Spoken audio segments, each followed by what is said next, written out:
জয় হিন্দ বন্ধুরা, তোমরা দেখছো তোমাদের এই প্রিয় YouTube channel border force academy. তোমাদের সামনে যে অফিসিয়াল নোটিফিকেশনের বিজ্ঞপ্তি তোমরা অন স্ক্রিন দেখতে পাচ্ছ, এখানে প্রত্যেকে অনলাইনে রেজিস্ট্রেশন করতে হবে, অনলাইনে প্রত্যেকে ফর্ম ফিল আপ কিন্তু করতে হবে। এখানে 22/3/2025 থেকে ফর্ম ফিল আপ শুরু হয়েছে, যেখানে আবেদনের লাস্ট ডেট এখানে তোমরা দেখতে পাচ্ছ 21/4/2025, অর্থাৎ তোমাদের এপ্রিলের 21 তারিখে লাস্ট। এর মধ্যে প্রত্যেকে আবেদন কিন্তু করতে হচ্ছে।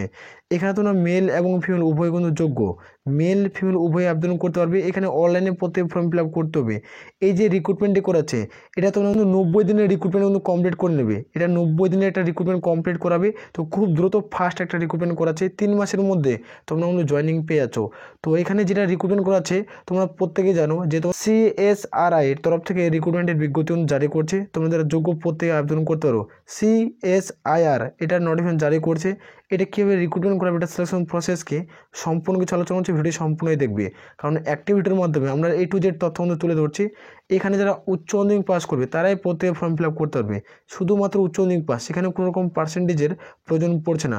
শুধুমাত্র তুমি উচ্চ মাধ্যমিক পাস করছো তাহলে তুমি ফর্ম ফিল আপ কিন্তু করতে পারছো। এখানে সমস্ত বিষয়ে কিন্তু উল্লেখ কিন্তু করা হয়েছে। CSRI এর তরফ থেকে সেন্ট্রাল রোড রিসার্চ ইনস্টিটিউট, যেখানে দিল্লি মথুরা রোড তোমাদের প্রিয় দেখতে পাচ্ছ। CRRI তোমাদের নিউ দিল্লি, যেখানে 110025, এই যেখানে এটা হলো অফিসিয়াল ওয়েবসাইট। এখানে তোমরা প্রত্যেকে ভিজিট কিন্তু করতে পারো। তো এখানে অ্যাপ্লাই লিঙ্ক তোমরা পেয়ে যাবে। ভিডিওটা সম্পূর্ণ দেখো। এটা হলো অ্যাডভার্টাইজ নং, এখানে উল্লেখ কিন্তু করা রয়েছে। এখানে টোটাল কতগুলো নাম্বার অফ ভ্যাকান্সি রয়েছে, 209টা। এখানে তোমরা মেল এবং ফিমেল প্রত্যেকে আবেদন কিন্তু করতে পারছো। এখানে তোমরা দেখতে পাচ্ছ তোমার রিটেন এক্সাম, অর্থাৎ কম্পিউটার বেসড পরীক্ষা দিতে হবে, অনলাইনে এক্সাম হবে। যেখানে তোমার টেন্টেটিভ ডেট উল্লেখ কিন্তু করেছে মে-জুনে তোমাদের এক্সাম কিন্তু কন্ডাক্ট করিয়ে নেবে। তো এখানে দুটায় তোমাদের স্টেনোগ্রাফার যারা পদে ফর্ম ফিল আপ করবে তাদের ক্ষেত্রে তোমাদের জুন মাসে তোমাদের এক্সাম কিন্তু কন্ডাক্ট করিয়ে নেবে। কোনো কিছু আলোচনা কিন্তু করছে। এখানে তোমরা অন স্ক্রিন দেখতে পাচ্ছ তোমাদের details, the vacancy post, the qualification. এখানে কী কী লাগবে সমস্ত বিষয়ে আলোচনা করা রয়েছে। যারা জুনিয়র সেক্রেটারি অ্যাসিস্ট্যান্ট পদে ফর্ম ফিল আপ করবে তোমরা এখানে দেখতে পাচ্ছ তোমাদের এখানে ভ্যাকান্সি কোড উল্লেখ কিন্তু করা রয়েছে। এখানে ভ্যাকান্সি কোড উল্লেখ করা রয়েছে। এখানে নাম অফ দ্য পোস্ট তোমাদের উল্লেখ 177টা পোস্ট রয়েছে। যেখানে তোমাদের বললাম যে জুনিয়র সেক্রেটারি অ্যাসিস্ট্যান্টের ভ্যাকান্সি তোমাদের group C non graduate level 2 এর স্যালারি 19,900 থেকে 63,200 টাকা। এখানে যারা উচ্চ মাধ্যমিক পাস করবে তারা প্রত্যেকে ফর্ম ফিল আপ করতে পারবে। এখানে 18 থেকে 28-এর মধ্যে বয়স থাকতে হবে। 18 থেকে 28-এর মধ্যে বয়স থাকলে তাহলে তোমরা প্রত্যেকেই যোগ্য। Number 2, junior stenographer. এই পদে যারা প্রত্যেকে ফর্ম ফিল আপ করবে তোমাদের ভ্যাকান্সি কোড উল্লেখ করা রয়েছে। এখানে তোমাদের 32টা ভ্যাকান্সি রয়েছে। এটা group C non graduate level 4 এর স্যালারি 25,500 থেকে 81,100 টাকা। যারা উচ্চ মাধ্যমিক পাস করবে তারা প্রত্যেকে ফর্ম ফিল আপ কিন্তু করতে পারবে। আর এখানে দেখতে পাচ্ছ 18 থেকে 27-এর মধ্যে বয়স হতে হবে, তাহলে তোমরা প্রত্যেকে ফর্ম ফিল আপ কিন্তু করতে পারছো। যারা এসসি অথবা এসটি প্রার্থী রয়েছে তারা সরকারিভাবে বসে তোমরা 5 বছরের ছাড় পাচ্ছ। আর যারা ওবিসি প্রার্থী তারা সরকারিভাবে বসে তোমরা 3 বছরের ছাড় পেয়ে যাবে। এটা কিন্তু সরকারি গভর্নমেন্ট রুলস অনুযায়ী উল্লেখ কিন্তু করা হয়েছে। নোটিফিকেশনটা তোমরা প্রত্যেকের টেলিগ্রাম চ্যানেলে পেয়ে যাচ্ছ, সেখানে যুক্ত হয়ে যাও। এখানে তোমরা দেখতে পেয়ে যাবে তোমাদের ভ্যাকান্সি ডিটেলস উল্লেখ করা রয়েছে। তোমরা দেখতে পাচ্ছ UR, OBC, SC, ST total caste অনুযায়ী তোমরা ভ্যাকান্সি তো প্রত্যেকে দেখতে পেয়ে যাবে যে তোমাদের দুটার তরফ থেকে এটা রিক্রুটমেন্ট করেছে। এখানে তোমাদের দুটা পোস্ট রয়েছে, একটা তোমাদের স্টেনোগ্রাফার, একটা অ্যাসিস্ট্যান্ট। এই 2 পদে রিক্রুটমেন্ট করাচ্ছে। তো নোটিফিকেশন তোমরা প্রত্যেকে টেলিগ্রাম চ্যানেলে পেয়ে যাচ্ছ, ভিডিওর নিচে তাড়াতাড়ি যুক্ত হয়ে যাও। সেখানে ফিস কত টাকা রয়েছে সেটা আমরা দেখবো। যারা দেখতে পাচ্ছ UR, ওবিসি, EWS ক্যান্ডিডেট তাদেরকে 500 টাকা দিতে হবে। বাকি যে প্রার্থী রয়েছে SC, ST, PWD, ex serviceman তাদের ক্ষেত্রে কোনো রকম আবেদনের মূল্য দিতে হচ্ছে না। তারা আপকোর্স ফ্রিতে বিভিন্ন মূল্যে আবেদন করতে পারবে। যারা এখানে আবেদনের ফিস কাটাবে UPI, নেট ব্যাঙ্কিং, তোমাদের কিন্তু ক্রেডিট কার্ড বা ডেবিট কার্ডের মাধ্যমে তোমাদের কিন্তু প্রত্যেকে অ্যাপ্লিকেশন ফিস কিন্তু কাটাতে হবে। এজ লিমিট 21/7/2025 অনুযায়ী ধরা হচ্ছে। তোমাদের এজ লিমিট ধরা হবে 21/7/2025 অনুযায়ী তোমাদের বয়সটি ক্যালকুলেট করা হবে। এর মধ্যে যাদের বয়স হবে তারা প্রত্যেকে ফর্ম ফিল আপ করতে পারবে। কি একটা পোস্ট দেখলাম 18 থেকে 28, আর একটা পোস্ট দেখলাম 18 থেকে 27। এই দুটো পোস্টের মধ্যে তোমাদের এজ লিমিট ক্যালকুলেট করা হবে। দেখতে হচ্ছে 21/7/2025 অনুযায়ী। তো এবারে হিসাবে তোমরা বয়স যদি দেখা যায় তাহলে এসসি, এসটি প্রার্থীরা 5 বছর ছাড়, ওবিসি প্রার্থীরা তোমরা 3 বছরের ছাড় পাচ্ছ। তো বয়স হিসাবে তোমাদের ক্যালকুলেট করা হচ্ছে। এখানে তোমরা উল্লেখ কোনো করা হয়েছে, এখানে তোমরা প্রত্যেকে দেখতে পেয়ে যাবে। তো তোমাদের সিলেকশন প্রসেস কী রয়েছে সেটা আমরা আলোচনা করছি। এখানে কীভাবে রিক্রুটমেন্ট করাবে, এটা সিলেকশন প্রসেস কি। এখানে প্রথমত একটা রিটেন এক্সাম হবে। রিটেন এক্সাম হওয়ার পর তোমাদের পার্সোনালি টেস্ট হবে, যারা স্টেনোগ্রাফার পদে ফর্ম ফিল আপ করবে। তো রিটেন এক্সাম হবে, তোমাদের পার্সোনাল টেস্ট কার উপরে বেস্ট করে নেওয়া হবে সেটা আমরা দেখবো।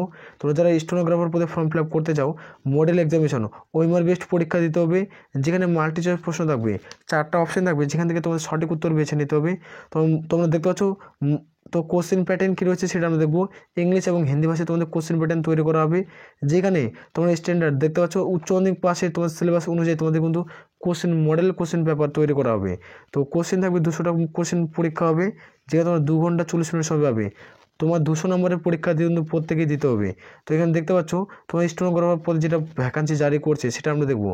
দেখতে পাচ্ছ in general intelligence and reasoning 50টা কোশ্চেন 50 নম্বরের, জেনারেল অ্যাওয়ারনেস তোমরা দেখো 50টা কোশ্চেন 50 নম্বরের, ইংলিশ ল্যাঙ্গুয়েজ থেকে থাকছে দেখতে পাচ্ছ 100টা কোশ্চেন 100 নম্বরের। এখানে নেগেটিভ মার্ক তোমার 0.25 অর্থাৎ 4টা প্রশ্ন ভুল করবে তো তারপরে তোমাদের 1 নম্বর কাটবে। তুমি 4টা প্রশ্ন যদি ভুল করো পরীক্ষার হলে তাহলে তোমাদের 1 নম্বর কিন্তু কাটবে। এখানে উল্লেখ করা আছে এখানে যেটা পার্সোনাল টেস্ট তোমাদের নেওয়া হবে দেখতে পাচ্ছ 10 মিনিটে তোমাদের ইংলিশ এবং হিন্দিতে শর্ট হ্যান্ডে টাইপিং থাকবে। তোমরা দেখতে পাচ্ছ 10 মিনিটে এবং ইংলিশ এবং হিন্দিতে তোমার শর্ট হ্যান্ডে কিন্তু প্রত্যেকে টাইপিং কিন্তু করতে হবে পার মিনিট ওয়ার্ড যেখানে 80টি ওয়ার্ড পার মিনিট তোমরা প্রত্যেকে সময় পাচ্ছ তবে হিন্দিতে বা ইংলিশে। এখানে উল্লেখ করা হয়েছে, এখানে দেখে নাও তোমাদের যেটা টেস্ট কিন্তু নেওয়া হবে এখানে 50 মিনিট তোমাদের সময় দেওয়া হয়েছে, যেখানে 70 নম্বরের তোমাদের কিন্তু নেওয়া হবে। হিন্দি থেকে 65 মিনিট টাইম, যেখানে 90 মিনিটের নেওয়া হবে। এর বেসিক মেরিট লিস্ট জারি করবে। দেখতে পাচ্ছ তোমার রিটেন এক্সামে যারা রিটেন এক্সাম দিবে, রিটেন এক্সাম তোমাদের পার্সোনাল টেস্টের উপর তোমাদের যাদের সর্বোচ্চ নাম্বার থাকবে তারা এখানে জব পোস্টিং পেয়ে যাবে। এর ভিত্তিক তোমাদের মেরিট লিস্ট কিন্তু জারি করছে, যারা যোগ্য প্রত্যেক আবেদন করতে পারো। এখানে সমস্ত বিষয় উল্লেখ করা হয়েছে। তো সেমভাবে সিলেবাস উল্লেখ করা আছে, যারা এই পদে ফর্ম ফিল আপ করবে জুনিয়র সেক্রেটারি অ্যাসিস্ট্যান্ট সেম প্রসেসে তোমাদের সিলেবাস উল্লেখ করা আছে। মডেল কোশ্চিন তোমরা দেখতে পাচ্ছ 200 নম্বরের পরীক্ষা হবে, উচ্চ মাধ্যমিক স্ট্যান্ডার্ডে তোমাদের সিলেবাস থাকছে। 2 ঘন্টা 30 মিনিট তোমরা কিন্তু প্রত্যেকের সময় পাচ্ছে এক্সাম হলে। তো এখানে দেখতে পাচ্ছ তোমার জুনিয়র সেক্রেটারি অ্যাসিস্ট্যান্ট পদে ফর্ম ফিল আপ করবে, তাতে পেপার 1, পেপার 2, পেপার 3 এখানে পরপর 3টা পরীক্ষা হবে। এখানে তোমরা দেখতে মেন্টাল এবিলিটি টেস্ট 100টা কোশ্চেন থাকবে, তোমরা দেখতে পাচ্ছ 200 মার্কসের পরীক্ষা হবে, মানে 100টা প্রশ্ন একটা প্রশ্নের মান 2 করে। আর এখানে দেখতে পাচ্ছ তোমরা নেগেটিভ মার্ক 3টা প্রশ্ন ভুল করলে প্রাপ্ত নম্বরতে 1 নম্বর কিন্তু কেটে নেবে। যারা পেপার 1-এ পাস করবে তাদের এখানে 90 মিনিট সময় পাবে। পেপার 2 এর ক্ষেত্রে 1 ঘন্টা সময়, যেখানে 50 দেখতে পাচ্ছ এখানে নেগেটিভ মার্ক টোটাল মার্কস কত রয়েছে 150 করে উল্লেখ করা আছে। নেগেটিভ মার্ক 1-এ নেগেটিভ মার্ক একটা ভুল করলে 1 নম্বর কিন্তু কেটে নেবে। এখানে তার পার্সোনাল কম্পিউটার টেস্ট কিন্তু নেওয়া হবে। তো এখানে সমস্ত বিষয় উল্লেখ করা আছে। তো যারা আবেদন করতে চাও তো লিঙ্ক পাচ্ছ টেলিগ্রাম চ্যানেলে, সেখানে যুক্ত যাও, নোটিফিকেশন ওখানে তোমরা পেয়ে যাবে। আসলে প্রত্যেকের বোঝা গেছে এক্সাম সেন্টার যারা তোমরা ওয়েস্ট বেঙ্গল থেকে বিলং করছো তোমরা অবশ্যই তারা কলকাতা, কল্যাণী, শিলিগুড়িতে তোমরা এক্সাম সেন্টার পাচ্ছ। যারা ত্রিপুরার প্রার্থী আগরতলাতে এক্সাম সেন্টার পেয়েছো, তোমরা চাইলে এখানে প্রত্যেকে ফর্ম ফিল আপ কিন্তু করতে পারো, নোটিফিকেশনে উল্লেখ কিন্তু করা হয়েছে। তাই আমি বারবার রিকোয়েস্ট করি যারা চ্যানেলে নতুন চ্যানেলটিকে অতি অবশ্যই সাবস্ক্রাইব করে রাখবেন। তাহলে এই বলে আমরা এখানে ভিডিওটি শেষ করছি। জয় হিন্দ, জয় ভারত।